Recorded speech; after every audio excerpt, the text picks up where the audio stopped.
Arizona men's basketball coach Sean Miller is denying an ESPN report that claims that he discussed offering a top recruit $100,000 to attend the university. ESPN made several timeline-related corrections to this story, but they stand by their reporting. Miller says that he's done nothing wrong. I have never paid a recruiter, prospect, or their family or representative to come to Arizona. I never have, and I never will. I have never arranged or directed payment or any improper benefits to a recruit or prospect or their family or representative, and I never will. For more on this, we have Bill Reiter, the host of Reiter's Block on CBS Sports HQ. Bill, I'm curious about your reaction to this. It's a shocker. Usually when these reports come out with anonymous sources, particularly where they're referencing a wiretap, so if the report is true, somewhere Sean Miller's voice would be on a tape saying that he had offered to negotiate some kind of a payment. The fact he's pushing back so strongly really raises the specter that perhaps ESPN got this story wrong, which means there will be severe consequences either for Arizona and Sean Miller or perhaps for this news organization and the reporter. It's a stunner. He returned back to the court this week. I mean, the fans cheered him on before the game. The president of the university backs him. What do you make of this? It's an intense moment. And in college basketball, if you put a coach or a player out there and they have committed some kind of a violation, then every game they're a part of gets wiped from the books. The entire year can be wiped away. So there's a lot of confidence, certainly, with the authorities at the University of Arizona that Sean Miller is on very strong ground. And it's certainly one of the biggest 180s I've ever seen as it relates to a scandal or the accusations of a scandal in this sport. You know, the Kansas Jayhawks coach, Bill Self, was on with you on Reiter's Block. I want to play a bite from you. He actually says that the NCAA should reconsider paying players. Let's listen in. The model's old. The model's tired.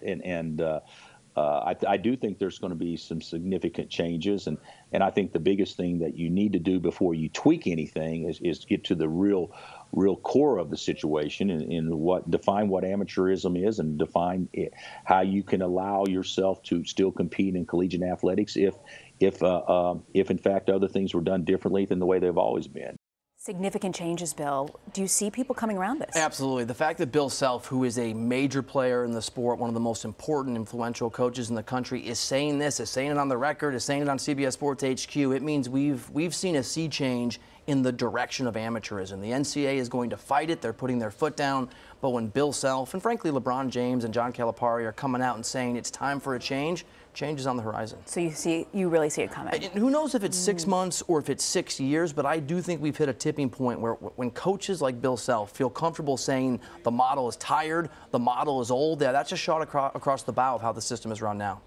So moving beyond college sports, LeBron James, full court press to win this guy over at Philadelphia. I mean, is it really going to happen? You know, it's been a really good year for Philly sports fans, right? It has. You're right. I think it's possible. We've been talking about this on the radio show for the last 6 months. Talked to some sources yesterday. LeBron hasn't made up his mind, but there's a sense, and it's just a sense percolating out there, that Philly has become one of those 2 or 3 contenders. For a lot of reasons, it makes sense. He could stay in the Eastern Conference. These young stars like Joel Embiid and Ben Simmons, LeBron could help carry them to greatness. But as you know, LeBron gets older, which we all do. Maybe they could carry him when he's a little bit older. I think Philly is an absolute possibility. And so what would you place the odds at? You know, like I actually, for my money, I think Philly's where he should go, and I've covered LeBron enough to know that he's going to think about it, he's going to talk to people, but when the season comes to an end, he'll really dive into it. So I'm going to make up odds on the spot. 6 to 1. 6 to 1. 6 to 1. Good job, Philly. Well done, He might be Bill. coming. That's pretty good. That's pretty good. By the way, congratulations, my friend. Your first week on streaming. Tell us more about it. CBS Sports HQ, like CBSN, is a free streaming, in this case, sports network. You can find it on OTT devices like Apple TV, on your app. We've got some really talented people. We're really proud of it. It's the future of sports networks. It is CBS Sports HQ, and hope folks will check it out. Amen to the future of streaming. It's here. Bill Reiter, thank you for joining us. You bet. Thanks for having me.